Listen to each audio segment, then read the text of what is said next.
बिटिया बुलाई 16वीं सती। दोनों कैलाश पर्वत पर बैठी हैं। शिव के मुख से राम राम राम शब्द निकले। सती जी भागी भागी आई, शिव के चरणों में प्रणाम किया। प्रभु कुछ कथा सुनाए। मेरे श्रोताओं, सती जी के जीवन में 3 बार कथा आई और तीनों बार सती सुन ली। चौथी बार कथा नहीं आई, सती को पार्वती बनकर आना पड़ा। अब देखो तीसरी बार सती के सामने राम कथा आने लगी, कथा आने लगी, शिव कथा कहने लगे। तो कथा सुनते सुनते सती का ध्यान ऊपर जाते विमानों पर गया। बहन कहाँ जा रही हो? पूरी बात का पता चला। सती जी भागी भागी भीतर गई। स्वामी पिता के वहां यज्ञ हो रहा है, चल। शिव ने कहा देवी हमको बुलाया नहीं। सती जी कहती है बेटी अपने बाप के घर, भक्त अपने भगवान के घर, मित्र अपने मित्र के घर, प्रजा अपने राजा के घर, शिष्य अपने गुरु के घर। 5 घर बिना बुलाए जा सकते।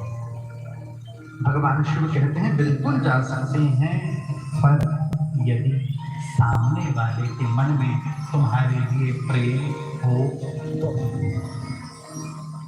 आवत दे हर के नहीं नैनन नहीं स्नेह, तुलसी तहाँ न जाए कंचन बरसे में। वो सही से कहते हैं। अब एक छोटी सी कथा एक्स्ट्रा ऐड करूंगा किसी दूसरे ग्रंथ से। एक ग्रंथ का नाम है देवी पुराण। देवी भागवत अलग है, देवी पुराण अलग है। देवी पुराण में कथा आई है इस समय जैसे ही शिव ने सती को जाने से मना किया। भैया एक व्यक्ति के शरीर में 10 भाव होते हैं, हंसना, रोना, गुस्सा, ठीक, ये 10 भाव होते हैं। सती के शरीर से वो 10 के 10 भाव 10 देवियों का रूप धारण करके प्रकट हुए, जिसे आप और हम 10 महाविद्या कहते हैं। शायद आपने नाम सुना हो 10 महाविद्या का। काली, तारा, भैरवी, षोडशी, भुवनेश्वरी, छिन्नमस्ता, धूमावती, बगलामुखी, मातंगी, कमला। 10।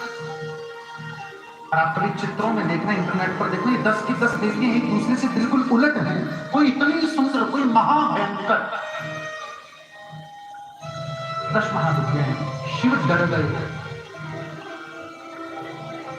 शिव डर गए। शिव ने जाने का अनुमति प्रदान कर दी, पर जाते जाते शिव ने एक बड़ी सुंदर बात कही। और भाई ये जो प्रसंग है ना शिव पुराण में, इस प्रसंग में सती को बार बार कालिका कहकर संबोधित किया गया। तच्छ्रुत्वा कालिका देवी विस्मिता भूत सती तदा।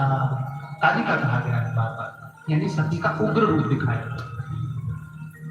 मेरा निवेदन है इस समय पंडाल में आप लोग बिल्कुल स्थिर होकर बैठे, बड़ा दिव्य प्रसंग धारा के साथ चलेगा। छूटा सो टूटा।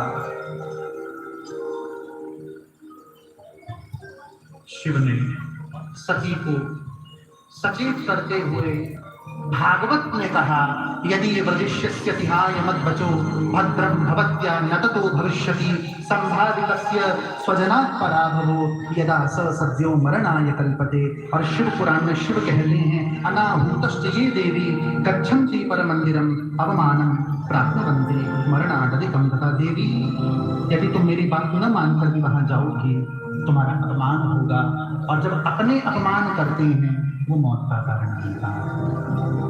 स्पष्ट शिव ने स्पष्ट किया। और देखना तुम भी तुम्हारे शत्रु के द्वारा कही गई 4 बात तुम्हें उतना कष्ट नहीं देगी जितना अपनों के कहे गए कड़वे शब्द हृदय को कचोटते हैं। रही मन धागा प्रेम का मत तोड़ो चटका, टूटे से फिर ना जुड़े जुड़े गांठ पकड़। सती ने ये संकेत भी नहीं समझा। सती नंदी पर बैठकर चल। शिव ने पीछे से सती का सारा सामान भी भिजवा दिया कि शिव जानते हैं अब ये आएगी पर किसी और रूप में, और बहुत लंबा समय लेंगे। सती पिता भवन जब गई भवानी, दक्ष त्रास काहू न सन। दक्ष के डर से किसी ने सती का